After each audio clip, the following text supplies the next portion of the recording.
What a wonderful, truly wonderful experience meeting Chetan Bhagat and being in his presence.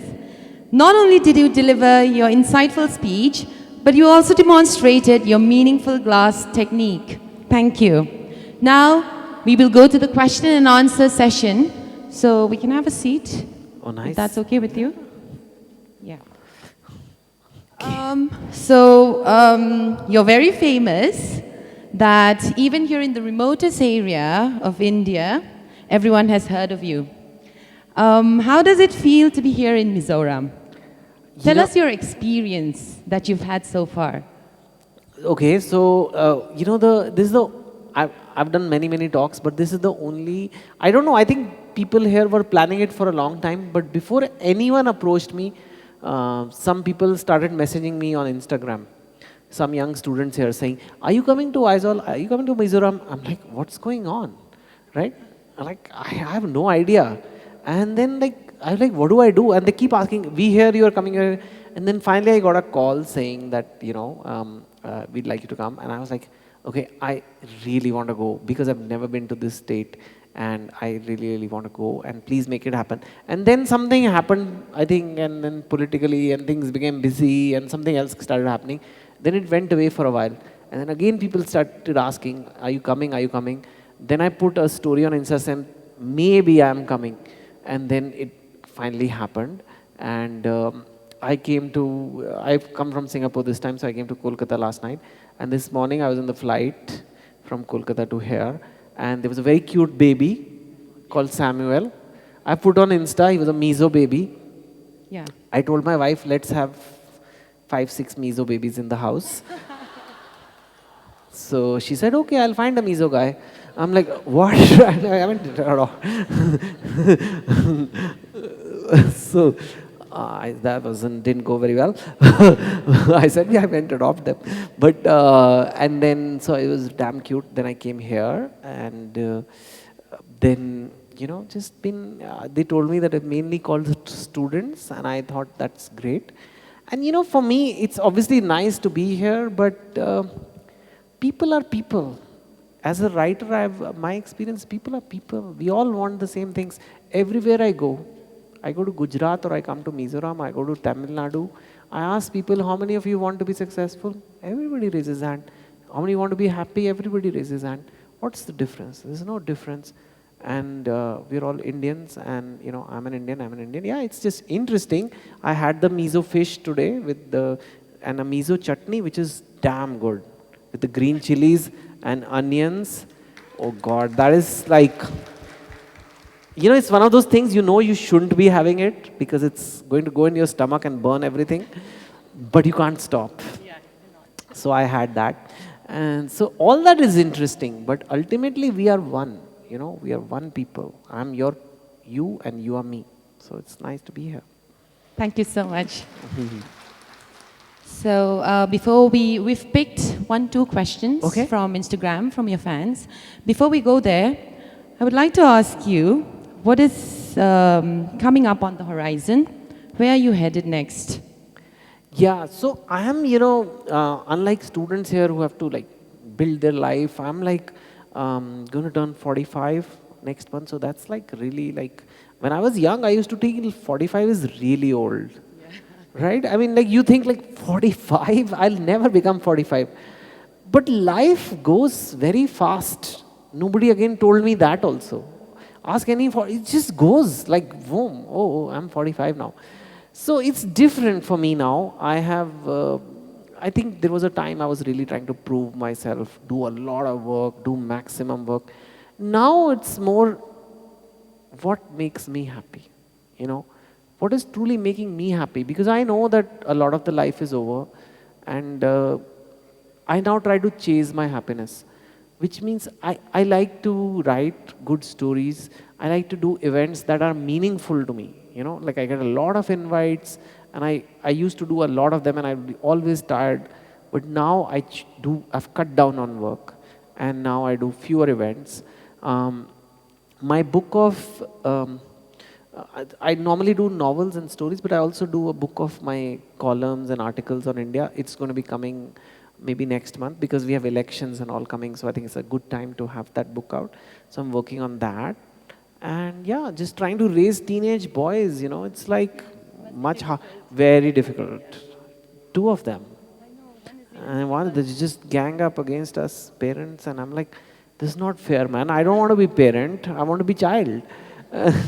And so I think that's quite a challenge. So doing that. Thank you. This is the last question from my side. From my side. Okay. If we want to look up or read something about you, we can always look up in the internet, and it's all there. Always much. given there. Too much. Yes. Yes. So can you tell us something that we don't know about you, that we can't read about you? Something really special for Mizoram, the Mizo people. You know, I like my STD booth idea. I used to have all these ideas. I am a pretty good cook. So I wanted to become a chef. I wanted to become a chef actually. Actually, if this whole IIT thing wasn't there, and if you had to ask me what college you want to go to, I would have gone to catering school. Like if there was no like thing. But my father was in the army. My grandfather was in the army. So they were like already disappointed that I am not doing such a masculine, like kind of like, you know. And at that time, I mean, I'm talking long back. Today, like you have Master Chef and all these other famous male chefs all over. But at that time, it was like, how can a son become cook? You know, you're a guy and this and that. And, you know, we used to fire guns and you're going to be mixing things. Literally, I was like, okay, chalo, plan drop. But, you know, it's good also because I love eating. And if I had become a chef, then, my God, already the weight is a problem. Then you are like creating food. How can you not? Then taste all day. So I think in that way, health-wise, maybe it was better. But it's a passion I have, and I don't know when I'll do something with it, but it's definitely one of the other passions of my life, cooking. Yeah. So now I think we can go to the question session. Yeah. The first question that we've picked is from David Moses Lalduoma. So the question is, that's him. Oh, there. that's pretty cool. Yeah.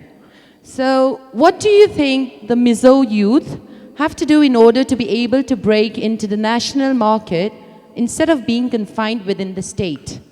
Yeah, you know, I mean, I'm not the best person to answer, but I guess the fact that I was able to come here or I reach, today you have to use technology. That's the best, you know, and the moment you're using technology, let's say you have an online business, it doesn't matter where you're situated. Actually, the 4G is pretty good here, I must say. It's better Really? than, I've had not, I mean, I don't know, Airtel is pretty good. But like I was in Kolkata, it's not that good. In my hotel, it was not that good. So, I mean, it's pretty good, right? Let's just say. We may have different opinions. But once you're connected and you're well connected, I think you have to use technology. I think you have to all kind of become ambassadors of your state. And the one other thing I would say is maybe a lesson you can learn from maybe Punjabis. Not that I think of myself as that Punjabi, but look at Punjabis. They are like, they will mix with anything. They mix. We don't even know what truly Punjabi culture is anymore, because it's all mixed. But if Bollywood wants Punjabi, we'll mix Punjabi. All over the India, the biggest restaurants, the most common Indian food is what? That food only. It's not authentic. I'm telling you now. It is not as original as it was. But it's adapted to the taste of that everybody likes it. So you have to find that. I also, when I write my stories, I try to write a story that anybody can connect to. Look at the things that are common between people, and that's what, you know, you have to. In fact, I remember one of the, I don't know whether he meant it as a compliment or not, I can never tell, or it's a, like he was criticizing me. But one person told me, Chetan, you'll never win a literary prize as a high literature. But you'll be like ketchup. I'm like, what does that mean? I don't know, like never been compared to tomato ketchup. So he said that scientifically they have tested that ketchup all over the world, everybody likes the taste. Have you ever seen anybody not liking ketchup? I mean, they're weird, right? I mean, you go to US, they like ketchup, Indians like ketchup, Mizos like ketchup, so everybody likes ketchup, tomato ketchup. So he said, your writing is like that. Tomato ketchup will never win a culinary prize, but it will be there on every table. And he said, your books will be there on every table. It will just never win a prize. So I have tried to be that. That is my strength. That is the reason why you've heard of Chetan Bhagat more than any other author. Not that I'm the best, but I'm the most easy to mix. I'm the ketchup. So if you want to integrate, have that mindset. Use technology to connect. That breaks a lot of barriers. But in your mind, you think, let me see how I can connect with people. What can I offer to people that they want? And it's got nothing to do with my identity or whatever. So I think that gets you very, very far in life. In general, whether it's Mizo or Punjabi, South Indian, it doesn't matter. Yeah. Do you think we'll see a mixture of, I mean, in your movies, I mean, in your books, sorry, in your books, we've seen a lot of intercasts, interstates. Yeah. So do you think you'll feature a story of a Mizo girl and a Punjabi guy soon? You know, that Tamil girl I actually experienced. Yeah. You know, unless you're arranging, I don't know. I don't know whether it'll be a love story of Mizo girl, but like in every book, I have done a different state as the setting. Every book. You know, like last book, Girl in 105, Kashmir, Rajasthan, 2 states was South India and like Punjab, like half girlfriend was Bihar. It is conscious effort to take different settings. Yeah, maybe one day, now that I've come here and like I know, then the memories are there, then it comes in your imagination. For sure, why not? Wow. Yeah. Should we take one question from the audience? Yeah, you can take, if you have time, we can take 2, maybe, quick 2? one. Yeah. Yeah? Anyone? I think we see hands raised there. Yes. Would you like to? Hi, Mr. Chetan. Hi. I have this question. So I've got this question a lot, so I'm wondering what you can comment on. I am Indian, but I need to brush up on my Hindi. And I am Mizo, but I need to brush up on my Mizo. So is writing in a language that is not yours an abandonment to your ethnicity, or something on the terms of siding against your own language? Yeah. That's my question. See, I write in English and I don't think I have any British blood in my long family tree. Unless, I don't know what my great-grandmom was up to. But I'm joking, okay?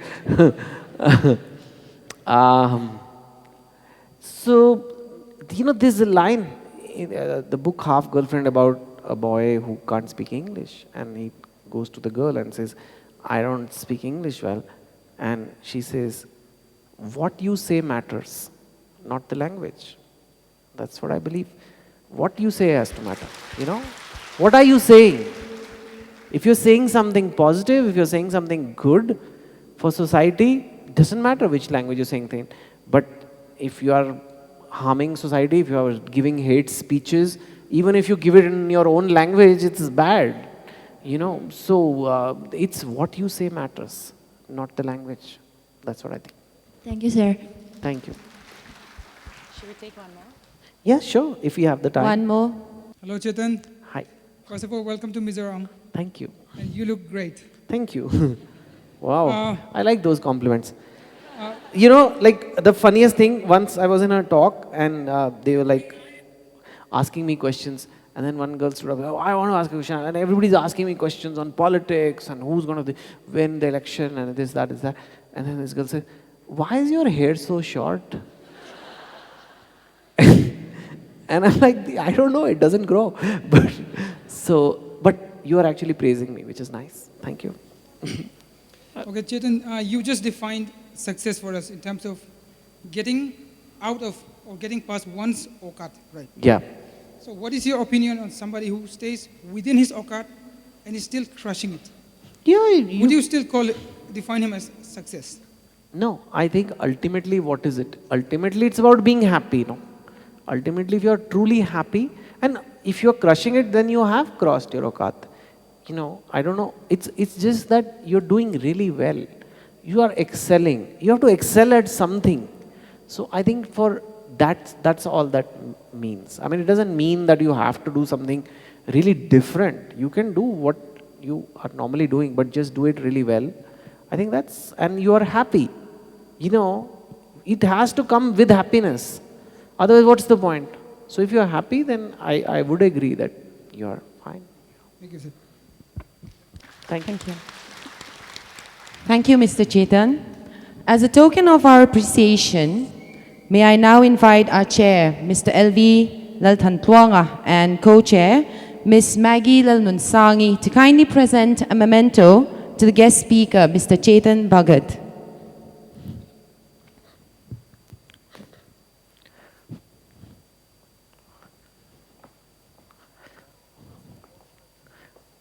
Yeah? Okay. Double jacket?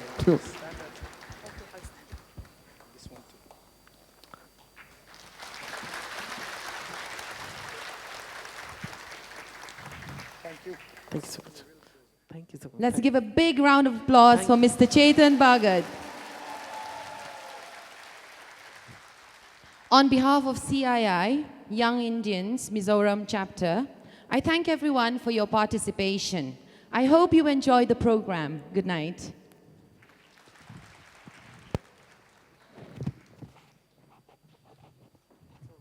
And he called me.